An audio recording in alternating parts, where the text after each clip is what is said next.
السلام علیکم ورحمۃ اللہ وبرکاتہ۔ الحمد للہ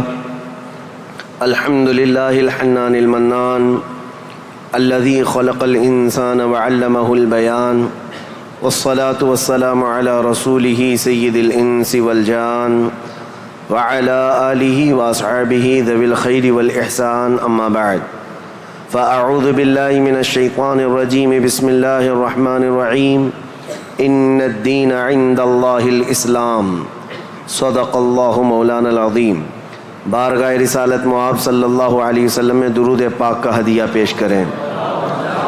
اللہم صلی علی سیدنا و مولانا محمد معدن الجود والکرم وآلہ واصحابہ الکرام وابنہ الکریم وبارک وسلم صلاۃ دائمۃ سرمدا ابدا۔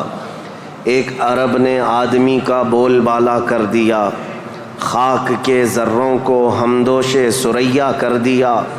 خود نہ تھے جو راہ پر اوروں کے ہادی بن گئے، کیا نظر تھی جس نے مردوں کو مسیحا کر دیا۔ آج سے میرے عزیزو ہمیں تاریخ اسلام سننی ہے۔ اسلام کی نشو و نما اور اس کی ترویج و اشاعت اس دن سے ہی شروع ہو چکی ہے جس دن سب سے پہلے انسان آدم علیہ السلام نے اس روئے زمین پر قدم رکھا ہے۔ لیکن آج کے دور میں ہم اسلام نام سے جس دین کو جانتے اور پہچانتے ہیں وہ میرے آقا صلی اللہ تعالیٰ علیہ وسلم کی شریعت طاہرہ ہے۔ اسلام کی تاریخ سننے سے پہلے ہمیں تھوڑا پیچھے کے تمام حالات بھی جاننا ضروری ہے، کیونکہ اسلام کی ترویج و اشاعت اور اس کی تبلیغ کے لیے جو زمین منتخب کیا اللہ رب العزت نے، وہ عرب کی زمین ہے۔ عرب دنیا کے جغرافیہ میں کیا حیثیت رکھتا ہے، اس کی سچویشن جو ہے وہ کتنی امپورٹنٹ ہے، وہ سمجھنا ضروری ہے۔ تو سنگلاخ زمین ہے، صحرا، پانی کی قلت، یہ تمام چیزیں عرب میں موجود ہیں، لیکن اسلام کی ترویج و اشاعت کے لیے اس زمین کو منتخب کیا گیا ہے۔ پہلی بات تو اگر میں اس تاریخ کی ابتدا کے لیے کہوں تو ظاہر سی بات ہے، کل ہم نے عرض کیا اسلام آدم علیہ السلام سے چلا، لیکن عرب کی سرزمین پر یہ دین ابراہیمی کے نام سے آیا۔ سب سے پہلے سیدنا ابراہیم خلیل اللہ علیہ الصلاۃ والتسلیم، اس وقت اللہ تبارک و تعالیٰ نے آپ کو مبعوث فرمایا جب دنیا میں کفر و شرک اور گمراہی و ضلالت پھیل چکی تھی، لوگوں میں کثرت سے اپنی عبادت کروانے کا رواج ہو چکا تھا۔ جیسے کہ نمرود کا زمانہ تھا، وہ طاقت و قوت کے بل بوتے اپنی عبادت کرنے پر لوگوں کو مجبور کرتا۔ اس دور میں سیدنا ابراہیم علیہ السلام تشریف لائے عراق بابل کے شہر میں، عراق کا ایک شہر بابل میں، اور وہاں سے آپ نے نور ہدایت کو منور کیا، ایک خدائے واحد کی عبادت کی طرف لوگوں کو بلایا۔ آپ کی آبادی دشمن ہوئی، خاندان دشمن ہوا، بادشاہ دشمن ہوا، بدلے میں آپ کو آگ میں جھونک دیا گیا۔ آپ وہاں سے نکل کر مصر چلے گئے۔ مصر کی سرزمین کو آپ نے اپنا جائے قیام بنایا، وہیں پر رہنے لگے۔ آپ کی شادی حضرت سارہ سے ہوئی، اولاد نہیں تھی برسوں تک۔ پھر حضرت ابراہیم علیہ الصلاۃ والتسلیم کی مخالفت میں بہت سارے لوگ تھے، حکمران تھے، بادشاہ تھے۔ ایک وقت ایسا آیا کہ مصر کا ایک بادشاہ جو آپ کی مخالفت میں بہت زیادہ آگے تھا، لیکن اللہ تعالیٰ نے اس کے سینے کو نور ہدایت سے روشن کیا، پھر وہ آپ کی عزت و تکریم کیا۔ پھر اس بادشاہ نے اپنی بیٹی ہاجرہ کو ابراہیم علیہ السلام کے ساتھ بیاہ کر دیا۔ شروع سے میں تاریخ میں چل رہا ہوں، سب کو ذہن حاضر رکھنا ضروری ہے کہ حضرت ابراہیم علیہ السلام کو حضرت ہاجرہ دوسرے نکاح میں آئیں، یہ بادشاہ کی بیٹی تھیں، اور ہوا یہ کہ دو بیویاں ایک گھر میں رہیں، معاملات الگ ہو جاتے ہیں۔ تو جب معاملات بدلنے لگ گئے تو حضرت ہاجرہ کہ گھر میں ایک بیٹا پیدا ہوا جو حضرت اسماعیل علیہ السلام ہے. تو حضرت ابراہیم علیہ السلام کو حکم الہی ہوا کہ اس ماں اور بیٹے کو الگ رکھا جائے اور پہلی بیوی کو الگ رکھا جائے. تو ابراہیم علیہ السلام حضرت سارہ کو مصر میں ہی چھوڑ دیے اور حضرت ہاجرہ اور حضرت اسماعیل علیہ السلام کو لے کر عرب کی سرزمین میں داخل ہوئے. یہاں سے عرب کی تاریخ شروع ہوتی ہے. عرب کی سرزمین کو آباد کرنے والے پہلے انسان ابراہیم علیہ السلام ہیں. عرب میں بھی ساری زمین کا انتخاب نہیں، عرب کا جو مرکزی علاقہ تھا وہ مکہ مکرمہ تھا. مکہ مکرمہ اور خانہ کعبہ جو آج جہاں پر ہے وہ دنیا کے مرکز میں واقع ہے، سینٹر میں واقع ہے. ابراہیم علیہ السلام وہاں تشریف لائے. اس وقت کوئی آبادی نہیں تھی، کسی کا گھر نہیں تھا، کوئی مکان نہیں. خانہ کعبہ پرانی شکل میں جو فرشتوں کا بنایا ہوا، آدم علیہ السلام کا بنایا ہوا، نوح علیہ السلام کا بنایا ہوا مٹی کی شکل میں موجود تھا.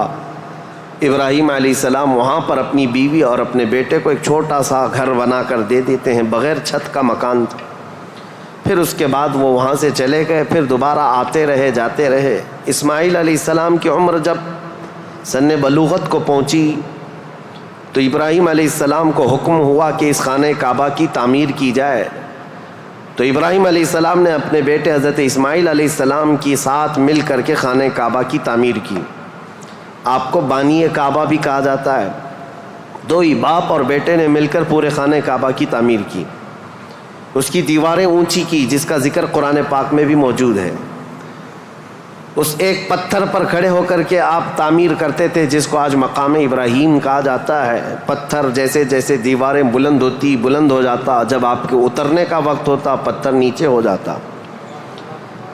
جب تعمیر مکمل ہو گئی خانہ کعبہ کی تو پھر ابراہیم علیہ السلام نے دعا کی کہ اللہ اس آبادی کو ہری بھری کر دے، شاد و آباد کر دے، اور یہاں رہنے والوں کو ہر قسم کے پھل اور میوہ جات سے تو ان کو رزق عطا فرما. آپ کی دعا قبول ہوئی.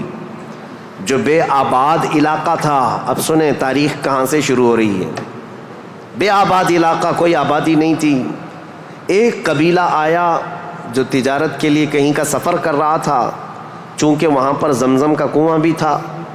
تاریخ میں آپ کو پتہ ہے حضرت اسماعیل علیہ السلام کی ایڑیوں سے زمزم کا کنواں نکلا، اور وہ پانی کا سوتا چشمہ ایسا تھا کہ کنٹینیو جاری، بلکہ آج تک جاری ہے. تو ایک قبیلہ وہاں سے سفر کر رہا تھا جس کو قبیلہ بنو جرہم کہا جاتا ہے. وہ وہاں کی خوبصورتی کو دیکھ کر، وہاں کے پانی کی فراوانی کو دیکھ کر وہیں پڑاؤ ڈال لیے اور وہیں رہ گئے، بس گئے. یہ پہلا قبیلہ ہے جو مکہ میں آباد ہوا، قبیلہ بنو جرہم. پھر حضرت اسماعیل علیہ السلام نے اسی قبیلے کی ایک لڑکی سے شادی بھی فرمائی، اور حضرت اسماعیل علیہ السلام کے گھر میں 12 بیٹے پیدا ہوئے. آپ کی اولاد اب بڑھتی گئی.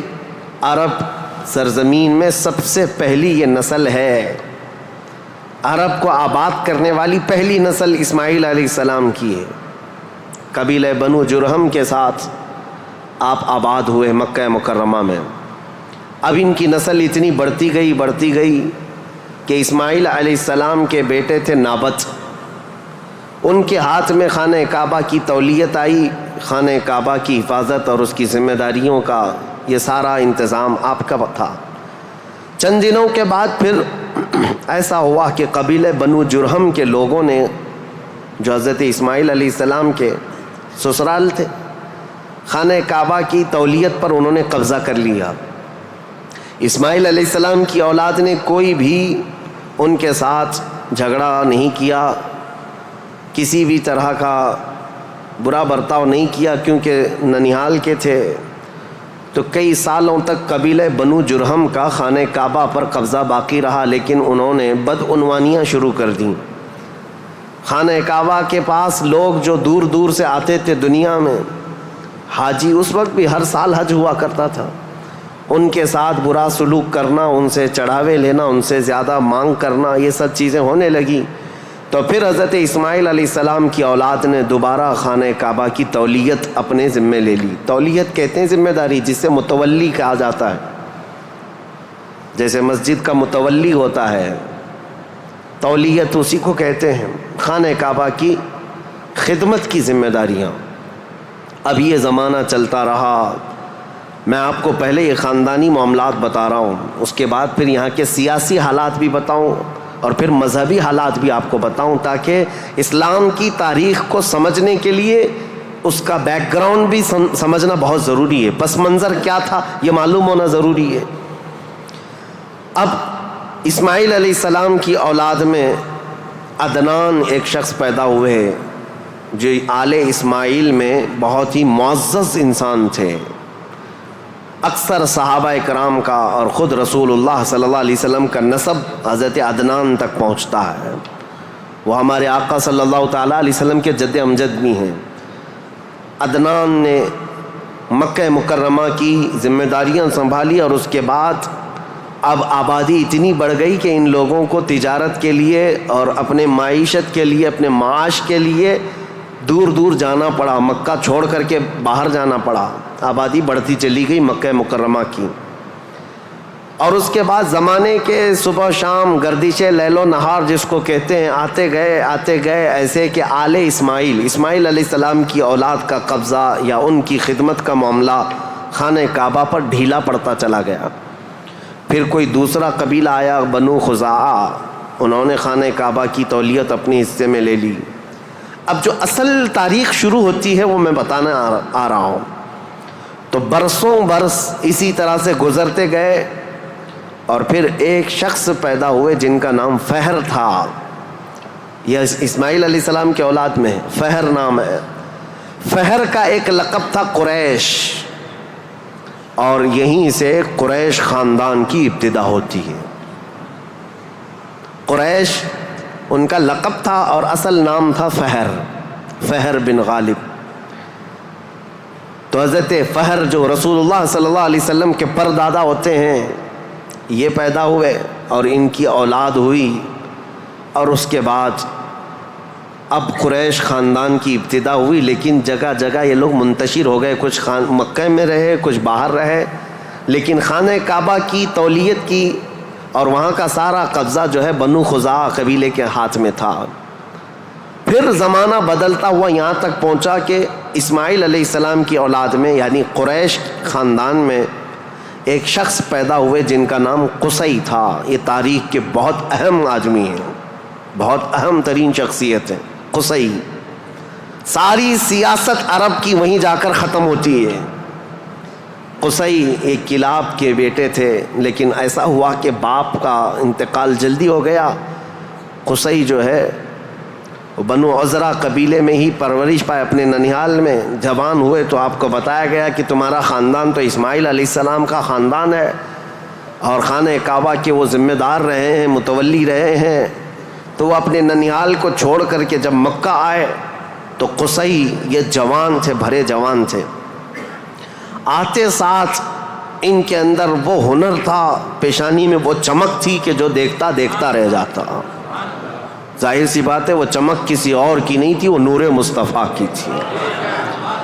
قصی نے آتے ساتھ ہی لوگوں کو اپنی طرف مائل کر لیا، لوگ جوق در جوق قصی کے گرویدہ ہو گئے۔ پھر قصی نے سارے قریش کو جو ادھر ادھر منتشر تھے سب کو مکہ میں جمع کر دیا، اور بنو خزاعہ قبیلے کے ہاتھ میں جو خانہ کعبہ کی تولیت تھی اس کو حاصل کر لیا۔ اب دوبارہ حاصل کرنے کے بعد اب تک مکہ مکرمہ میں یا خانہ کعبہ کی خدمت اور حرم میں جو معاملات چلتے تھے وہ یوں ہی چلتے تھے۔ جو ذمہ دار ہے اس نے جو دیکھ لیا وہ کر لیا، لیکن قصی نے باضابطہ ڈپارٹمنٹ بنائے، شعبے بنائے، حکومت کا اسٹیبلشمنٹ جس کا طرح ہوتا ہے پورا انہوں نے بنایا۔ انہوں نے ذمہ داریاں بانٹیں، سقایا، رفادہ، سدانہ، یہ سب نام رکھے گئے ہیں، یعنی انہوں نے شعبے ایسے بانٹ دیے، ڈپارٹمنٹ تبدیل کر دیے گئے کہ یعنی کئی قبیلوں کو جمع کیا مکہ میں اور کہا جب کبھی کہیں جانے کی ذمہ داری ہوگی، جھنڈا اٹھانے کی ذمہ داری، وہ ایک بہت اہم ذمہ داری ہوتی تھی، وہ ایک قبیلے کو سونپ دیا۔ اور ہر سال جو حاجی آتے ہیں مینا میں ان کو پانی پلانا اور کھانا کھلانا، اس کو سقایا کہا جاتا تھا، وہ ایک قبیلے کی ذمہ داری دے دی گئی، سقایا، یہ ڈپارٹمنٹ پوری منسٹری ہو گئی۔ اور اس کے بعد رفادہ، یہ ایک ذمہ داری ہے جو حاجی آیا کرتے ان کو پیسوں کی ضرورت ہوتی، کہیں دور دراز سے سفر سے آئے ہوتے ان کی مالی مدد کی ضرورت ہوتی، وہ ایک خاندان کے ہاتھ میں دے دیا گیا۔ یہ رفادہ ایک منسٹری کا نام ہے، وہ اس منسٹری کے ذمہ دار ایک قبیلے کو بنایا۔ پھر اس کے بعد سدانہ، خانہ کعبہ کی حفاظت، اس کے غلاف کو تبدیل کرنا، اس کی چابی کی ذمہ داری، اس کو کھولنا بند کرنا، اس کی صفائی کرنا، وہ بھی ایک قبیلے کے ذمے میں دے دیا۔ وہ باضابطہ ایک منسٹری بنائی گئی، ایک وزارت تھی، اور اس کے علاوہ تقریباً انہوں نے 26 منسٹریاں بنائی تھیں، شعبے بنائے تھے۔ کون؟ حضرت قصی۔ یہ دنیا میں سب سے پہلے اس طرح شعبے جات کو تقسیم کر کے، جیسے ایک جمہوری نظام ہوتا ہے، ایک ڈیموکریسی نظام ہوتا ہے، اس طرح سے آپ نے بنایا۔ اور حضرت قصی کی یہ مہارت تھی کہ پورے عرب میں آپ کا، بلکہ ہر جگہ آپ کا چرچا ہونے لگا۔ اور حضرت قصی نے اس چیز کو اتنے اونچے لیول تک لے جا کر وہاں مکہ مکرمہ کو پوری دنیا میں متعارف کیا کہ لوگ یہاں کی خدمتیں دیکھنے کے لیے آیا کرتے تھے۔ ہر قبیلے کو الگ ذمہ داریاں تھیں، یہ تاریخ ہے۔ اس کے بعد قصی جلدی ہی انتقال کر گئے، حالانکہ ان کو زیادہ وقت نہیں ملا، ان کا زیادہ وقت نہیں تھا۔ ان کی شادی ہوئی، شادی ہونے کے بعد ان کے گھر جو بیٹے پیدا ہوئے ہیں وہ 2 بیٹے تھے، ایک عبد الدار اور ایک عبد مناف۔ قصی نے اپنی ساری ذمہ داریاں، اپنی جانشینی عبد مناف کو دے دیا۔ عبد مناف یہ بہت ہی پاکیزہ اخلاق کے انسان تھے اور لوگوں میں بہت ہی معزز تھے، مکرم تھے۔ عبد مناف کے ذمے میں جو کام آئے تھے وہ جس طرح ان کے باپ قصی نے بانٹے تھے۔ اس کے بعد عبد مناف کے بیٹے پیدا ہوئے جو عرب قبیلوں میں نہیں، قریش خاندان میں سب سے افضل انسان سمجھے جاتے تھے، وہ حضرت ہاشم ہیں۔ ہاشم، ان کا لقب ہاشم اس لیے تھا کہ یہ اتنے فیاض تھے، اتنے سخی تھے کہ اپنا مال کا اکثر حصہ پورا حاجیوں کو کھلانے میں تقسیم کرتے تھے۔ ایک بار عرب میں قحط پڑ گیا تھا، لوگ بھوکے تھے اور لوگوں کے پاس مال و دولت کی کمی بہت زیادہ آ گئی، تو حضرت ہاشم نے سال بھر روٹیوں کے ٹکڑے کر کے ان کو شوربے میں ڈبو کر لوگوں کو پیٹ بھر کر کھلاتے تھے، اس لیے آپ کا لقب ہاشم ہوا۔ ہاشم اس ذمہ داری کو اس طرح سے سنبھالتے ہیں کہ خانہ کعبہ کی تولیت وغیرہ عبد الدار کے پاس تھی۔ سقایہ، رفادہ، جس کو میں ابھی نام دے کر کے جو منسٹریاں بتایا کہ یہ الگ الگ قبیلوں کے ذمے تھی، تو عبد الدار جو ایک ان کے پردادا کے ہی خاندان میں لوگ تھے، انہوں نے بدعنوانیاں شروع کی تھیں، ٹیکس لگایا، حاجیوں سے پیسہ لیا، یہ تمام چیزیں ہونے کی وجہ سے حضرت ہاشم نے وہ ذمہ داریاں بھی اپنے ہاتھ میں لے لیں۔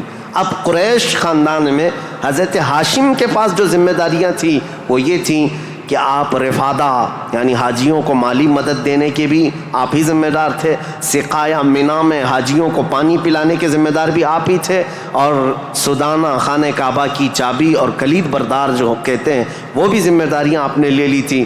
اتنا ہی نہیں، ندوہ ایک وہاں کی ایسی بیٹھک کا نام ہے جو عدالت بھی ہے، پارلیمنٹ بھی ہے، مشورے کی جگہ ہے، جہاں سب کے فیصلے کیے جاتے تھے، وہ بھی حضرت ہاشم کے ذمے میں تھی۔ حضرت ہاشم، ان کا بھی معاملہ ایسا ہوا کہ انہوں نے شادی فرمائی اور ان کے ہاں ایک ہی بیٹا پیدا ہوا جن کا نام شیبہ تھا۔ حضرت ہاشم کے گھر ایک بیٹا پیدا ہوا شیبہ، اور اس کے بعد حضرت ہاشم کا انتقال ہو گیا۔ شیبہ بچپن میں ہی اپنے باپ سے محروم ہوئے، اور ان کے چچا تھے مطلب، جن کا نام تھا، ہاشم کے بھائی، سگے بھائی تھے۔ مطلب نے یہ شیبہ کو گود لے لیا اور پرورش کی، اور اتنی اچھی پرورش کی کہ لوگ جو ہے شیبہ کو ان کے اصلی نام کی بجائے مطلب کا غلام یا مطلب کا بیٹا کہتے ہوئے عبد المطلب ہی کہنے لگ گئے۔ یہ عبد المطلب میرے آقا صلی اللہ تعالیٰ علیہ وسلم کے سگے دادا ہیں، عبد المطلب، ان کا اصل نام شیبہ ہے۔ اب یہ خانہ کعبہ کی تولیت کی ذمہ داری سب سے لمبے عرصے تک سنبھالنے والے یہی ہیں، کافی لمبا ٹائم ان کو ملا۔ عبد المطلب کے زمانے میں ہی وہ اصحاب فیل کا واقعہ پیش آیا، جو ابرہہ بادشاہ خانہ کعبہ کو ڈھانے آیا تھا، یہ حضرت عبد المطلب کے زمانے میں پیش آیا۔ حضرت عبد المطلب کے بھی تقریباً کافی اولاد ہوئیں، بیٹے ہوئے 12 کے قریب ان کی بھی اولاد ہوئیں. آپ نے ایک منت مانی تھی کہ اگر میں اپنے سارے بچوں کو جوانی کے حالت میں دیکھ لوں تو ان میں سے ایک بیٹا اللہ کی راہ میں قربان کر دوں گا. جب سارے بچے آپ کے جوان ہو گئے تو حضرت عبد المطلب خانہ کعبہ کے پاس گئے اور اس کے بعد آپ نے قرعہ اندازی کی اپنے بیٹوں کے نام نکال کر کے کہ کس بیٹے کا نام نکلے گا جس کو قربان کیا جائے. تو آپ نے جب قرعہ اندازی کی تو آپ کے چھوٹے بیٹے حضرت عبداللہ کا نام نکلا. قربانی کے لیے حضرت عبداللہ کا نام نکلا. حضرت عبد المطلب کے وہ سب سے زیادہ محبوب تھے، نور نظر تھے. آپ نے سارے لوگوں سے مخاطب ہو کر کے کہا کہ اس مسئلے کو کیسے حل کریں. تو سارے لوگوں نے کہا کہ اللہ رب العزت کے معاملات اللہ کے حوالے اس کو چھوڑ دو. پھر آپ نے خواب میں دیکھا کہ اس کا معاملہ ایسا ہے کہ اپنے اس نور نظر محبوب بیٹے کی قربانی کی بجائے ان کی جگہ 100 اونٹ قربان کر دیے جائیں. تو 100 اونٹ قربان ہوں گے لیکن آپ کے بیٹے کی قربانی بھی مان لی جائے گی کہ آپ نے بیٹے کو بھی قربان کیا.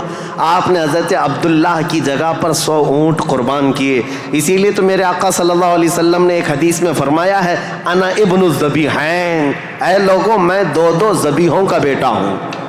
ایک ذبیح اسماعیل علیہ السلام ہے، دوسرے ذبیح میرے باپ عبداللہ ہیں. یہ رسول اللہ صلی اللہ علیہ وسلم نے فرمایا کہ اب یہ حضرت شیبہ حضرت عبد المطلب جو خانہ کعبہ کی تولیت کو سنبھالتے رہے، یہ تاریخ یہاں تک آئی. آل اسماعیل ہیں، یہ اسماعیل علیہ السلام کی اولاد. تاریخ کو میں نے شروع کیا تھا حضرت ابراہیم علیہ السلام سے. پھر اب حضرت عبد المطلب رضی اللہ تعالیٰ عنہ خانہ کعبہ کی تولیت سنبھالتے رہے اور اس کے بعد اپنے سارے بیٹوں کی شادیاں کیں. ان میں اپنے چھوٹے بیٹے حضرت عبداللہ کی شادی آپ نے کہ ایک قبیلہ جو مدینہ طیبہ میں آباد تھا وہب بن عبد مناف کا، ان کی بیٹی حضرت آمنہ سے کی، جو سب سے معزز قبیلے کی خاتون تھیں، پاکیزہ تھیں، طیبہ تھیں، طاہرہ تھیں. رسول پاک صلی اللہ تعالیٰ علیہ وسلم کے والد ماجد عبداللہ نے حضرت آمنہ سے شادی کی. یہ شادی بھی بڑی مشہور شادی ہوئی کیونکہ حضرت عبداللہ کو کئی عورتیں دیکھتی تھیں اور شادی کی خواہش رکھتی تھیں. مکہ میں کئی لوگوں نے پیغامات دیے تھے اور اس کے بعد جب حضرت آمنہ سے انہوں نے شادی کی تو ایک خاتون ہے جو حضرت عبداللہ کی شادی کے لیے بہت کوشش میں لگی تھی. انہوں نے حضرت عبداللہ کو دیکھا اور اس کے بعد کہا شادی کے بعد تمہاری پیشانی پر کوئی چیز چمکتی تھی وہ اب نظر نہیں آتی ہے، پہلے میں دیکھا کرتی تھی جس پر میں گرویدہ تھی میرے عزیزوں، وہ چمک اور وہ نور کوئی اور نہیں میرے مصطفیٰ کا نور نبوت تھا جو آدم علیہ السلام سے چلتا ہوا آیا ہے اور ان کے باپ حضرت عبداللہ تک آیا. پھر حضرت عبداللہ حضرت آمنہ سے نکاح کر کے رہ رہے تھے اور تجارت کی غرض سے آپ حضرت عبداللہ ملک شام کی طرف جا رہے تھے. درمیان میں جو یثرب علاقہ تھا آج کا وہ مدینۃ المنورہ ہے، وہاں حضرت عبداللہ کو کچھ بیماریاں ایسی لگ گئیں کیونکہ یثرب جو علاقہ ہے اس کو پہلے بیماریوں کا گڑھ کہا جاتا تھا، وہاں جو جاتا بیمار ہو جاتا تھا. اس وقت انہوں نے وہاں کا سفر کیا تھا اور بیماریاں لگ گئی اور آنے سے پہلے آپ کا انتقال ہو گیا. عبداللہ کا انتقال ہو گیا حضرت عبداللہ کا.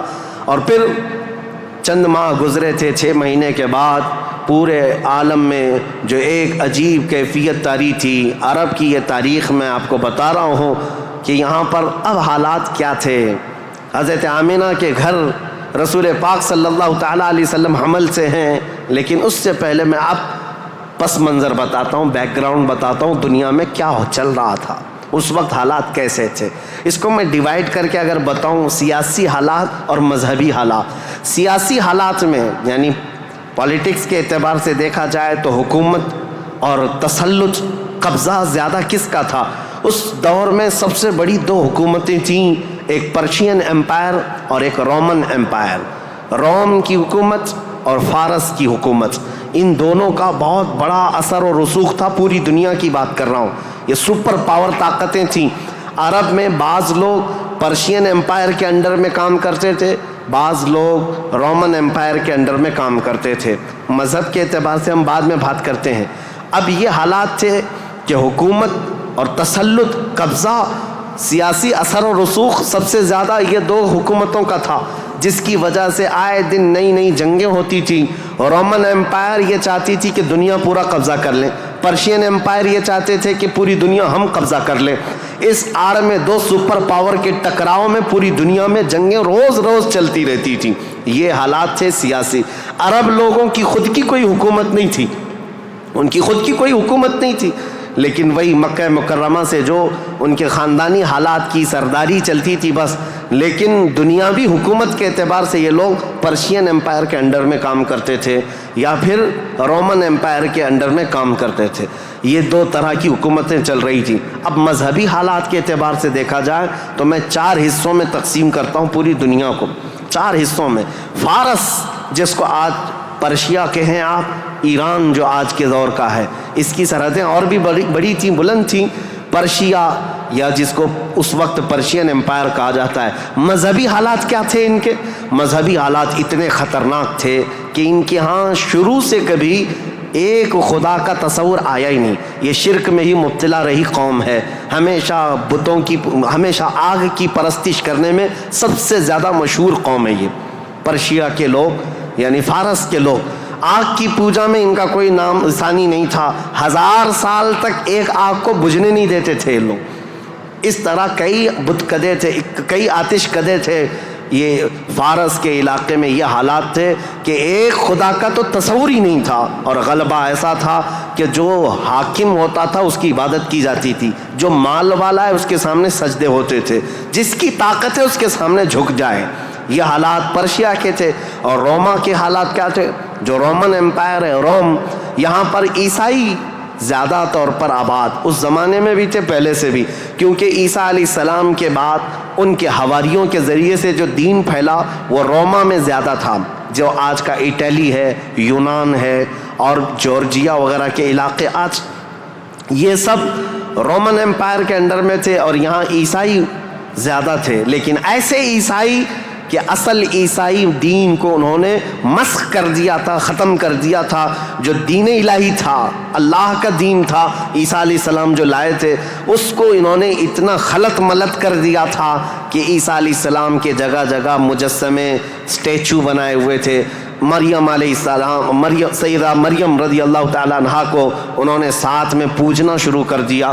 تثلیث کا عقیدہ، ٹرائنیٹی جس کو یہ کہتے ہیں، 3 خداؤں کا تصور ان کے گھر میں رواج پا گیا تھا. پورے روما میں یہی تھا. ایک خدا کی عبادت یہاں بھی ختم تھی. 2 بڑی طاقتوں کے انڈر میں شرک اور بت پرستی اور کفر بہت سر چڑھ کر بول رہا تھا. یہاں اللہ کو پہچاننے والے اور اللہ کی عبادت کرنے والے تقریباً ناپید ہو چکے تھے. عیسیٰ علیہ السلام کی جو آپ کا عروج ہوا آسمانوں پر، آپ کو اللہ تعالیٰ نے آسمانوں پر جو اٹھایا، وہ زمانہ بیت کر کے بھی 570 سال گزر رہے تھے. ان 570 سالوں میں کوئی نبی نہیں آیا. عیسیٰ علیہ السلام کے بعد سے لے کر 570 سال کا زمانہ، اس کو زمانہ فترت کہا جاتا ہے. زمانہ فترت 2 نبیوں کے بیچ کے زمانے کو کہتے ہیں. اس بیچ میں کوئی نبی نہیں آیا، جس کی وجہ سے حالات اتنے گمبھیر تھے. پرشیا کے حالات میں نے بتایا، جگہ جگہ آگ کی پوجا، آگ کی پوجا، آگ کو ہی طاقتور مانا جاتا. اور روما میں تھا، عیسائی تو تھے لیکن ایسے کہ ٹرائنیٹی کا عقیدہ، مریم بھی خدا ہیں، عیسیٰ بھی خدا ہیں اور وہ بھی خدا ہے. 3 خداؤں کی عبادت.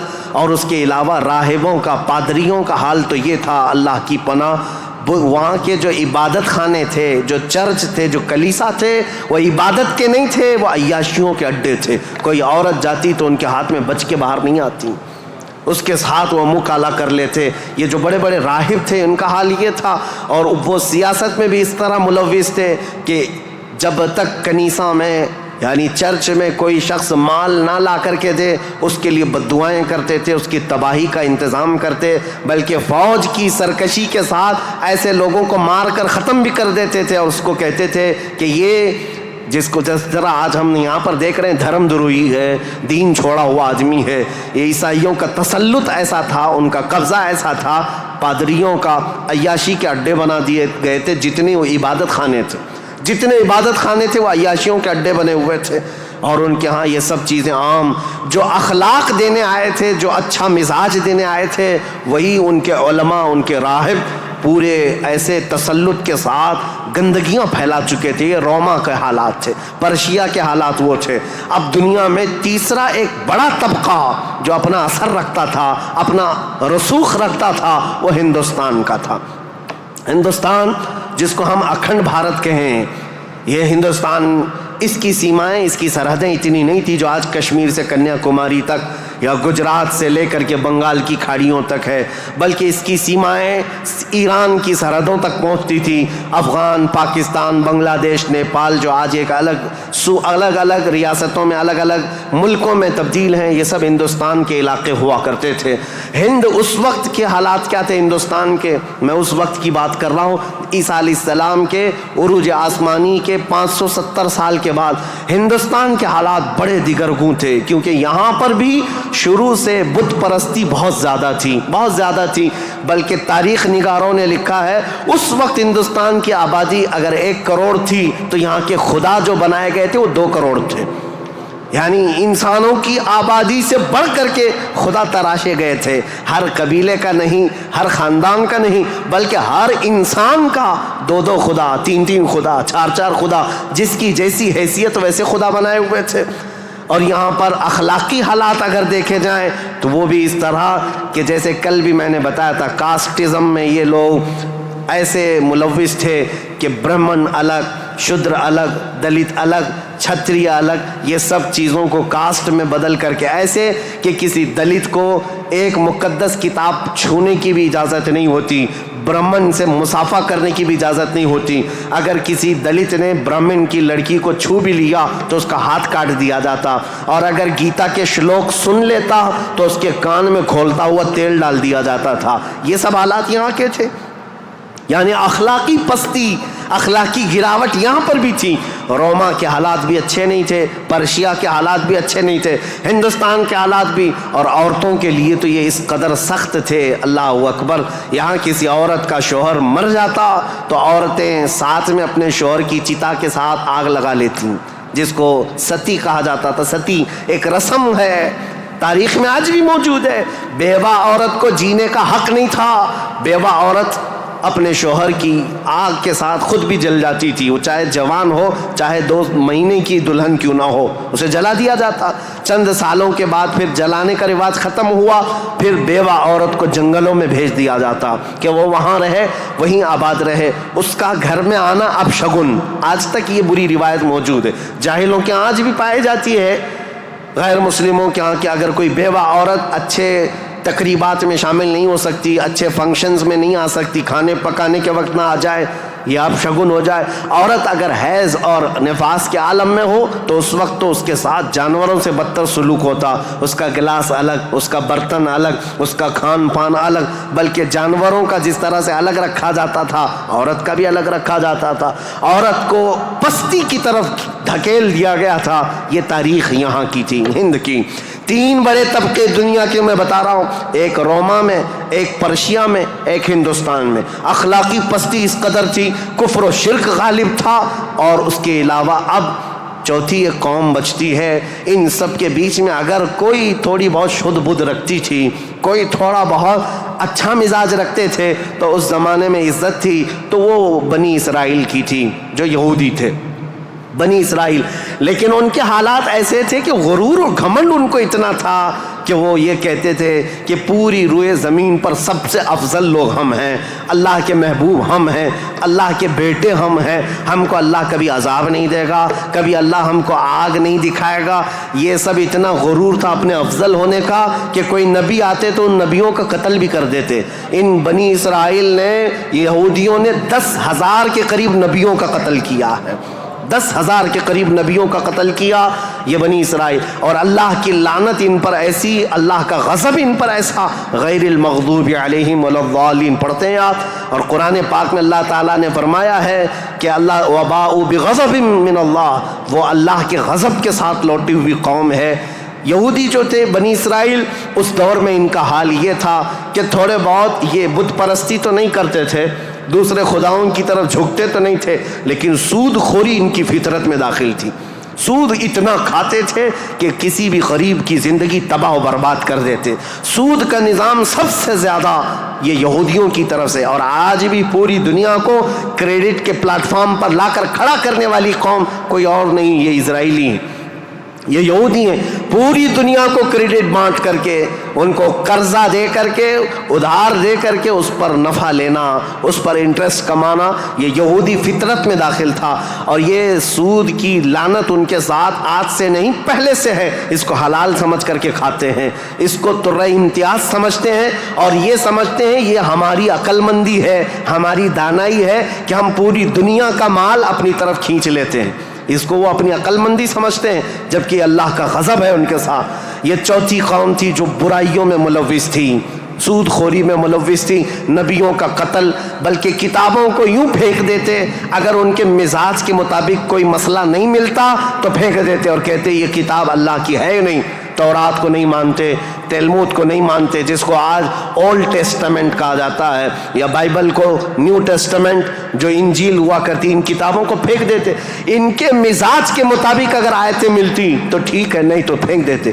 یہ چوتھی قوم تھی. اب دنیا کی یہ حالات تھے، دنیا میں یہ حالات جہاں جہاں دیکھیں عورتوں کا استحصال یا پھر زنا، شراب نوشی، یہ سب عروج پر تھے. روما میں، پرشیا میں، ہندوستان میں اور بنی اسرائیل یہودیوں کے درمیان. اب جو پانچویں قوم الگ بنتی ہے وہ عرب کی سرزمین پر تھی. عرب لوگ تھے، عرب جو آل اسماعیل ہیں، اسماعیل علیہ السلام کی اولاد. یہ آئے تھے اللہ تعالیٰ کے منتخب زمین پر، لیکن کثرت سے ان کے ہاں بھی برائیاں گھر کر گئی تھیں. یہ ایسے ہو گئے تھے کہ ان کے ہاں بتوں کی تراشنے کی عادت بڑھ گئی. انہوں نے اپنے ہاتھوں سے خدا بنا لیے تھے. خانہ کعبہ جو مرکز تھا وحدانیت کا، اس خانہ کعبہ کے اندر بھی انہوں نے بت رکھ دیے تھے. اور خانہ کعبہ کی چھت پر ایک بت ہوا کرتا تھا جس کا نام حبل تھا، ایک بت تھا جس کا نام عزا تھا. اس کی پوجا کرنا تو حج کے ارکان میں شامل کر دیا تھا، حج کے ارکان میں تھا عزا کی پوجا کرنا. یہ حبل وہاں پر تھا. لات ایک بت کا نام تھا، عزا تھا، منات تھا. یہ سب بتوں کے نام ہیں جو انہوں نے کوئی صفا مروہ پر رکھ دیے تھے، کچھ کو خانہ کعبہ کی چھت پر رکھا تھا، کچھ کو دروازے کے اندر رکھا تھا. طواف کرتے تھے ان بتوں کے سامنے آ کر کے، ننگے طواف کرتے تھے، بغیر کپڑے کے خانہ کعبہ کا طواف کرتے، ایک ہاتھ آگے اور ایک ہاتھ پیچھے رکھ کر کے. مرد ہو کہ عورتیں ہو، اس طرح سے وہ خانہ کعبہ کا طواف کرتے. یہ برائیاں ان کے ہاں بہت اخلاقی پستی میں گرتے چلے آئے. اور اس کے بعد یہ بت پرستی اتنے عروج پر ہو گئی، اتنے عروج پر ہو گئی کہ یہ اپنے خداؤں کے چڑھاوے اتنے چڑھاتے تھے.